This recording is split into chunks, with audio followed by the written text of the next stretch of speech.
Hello bachcho, let's read the question. A body of mass 5 kg starts from the origin with an initial velocity u equals to 30 I cap plus 40 j cap meter per second. If a constant force minus 6 I cap minus 5 j cap Newton acts on the body, the time in which the y component of the velocity becomes 0 is. So बच्चों इस question को हम refer कर सकते हैं 11th NCERT part 1 page number 94 पर. Related article Newton second law of motion is given there.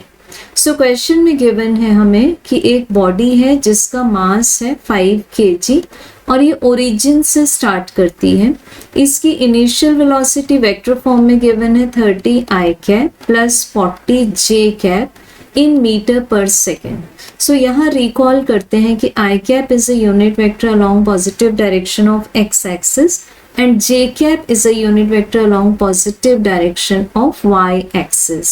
So यहाँ पर x component of velocity है 30 meter per second and y component of velocity है 40 meter per second. So these are the initial components of velocity. अब इस body पर एक constant force act होता है जो कि गिवन है -6 I cap -5 j cap newton. अब इसमें भी x कंपोनेंट ऑफ फोर्स होगा -6 newton and y component of force will be -5 newton. So ये जो y कंपोनेंट होगा ये वेलोसिटी के y कंपोनेंट को 0 बनाने के लिए रिस्पॉन्सिबल होगा क्योंकि सर्टेनली ये ऑब्जेक्ट में रिटार्डेशन प्रोड्यूस करेगा.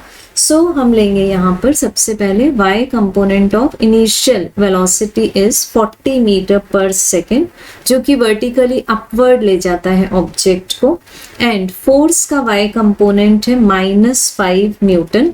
सो हमें एक्सेलरेशन मिलेगा y डायरेक्शन में Fy डिवाइडेड बाय m जो कि न्यूटन सेकेंड लॉ के अकॉर्डिंग है. So this is -5 divided by 5. So retardation is -1 metre per second square. अब हमें गिवन है क्वेश्चन में कि y डायरेक्शन में वेलोसिटी 0 हो जानी चाहिए. तो इसके लिए हम लगाएंगे काइनेमेटिकल इक्वेशन का first equation vy equals to uy plus ay multiplied by t. और हमें यहाँ क्या फाइंड करना है बच्चों? टाइम फाइंड करना है.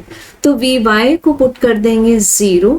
The value of uy is 40 plus ay की वैल्यू है -1 मल्टीप्लाइड बाय t. सो यहाँ से हमें इसको शिफ्ट करके t का आंसर मिल जाएगा 40 सेकेंड.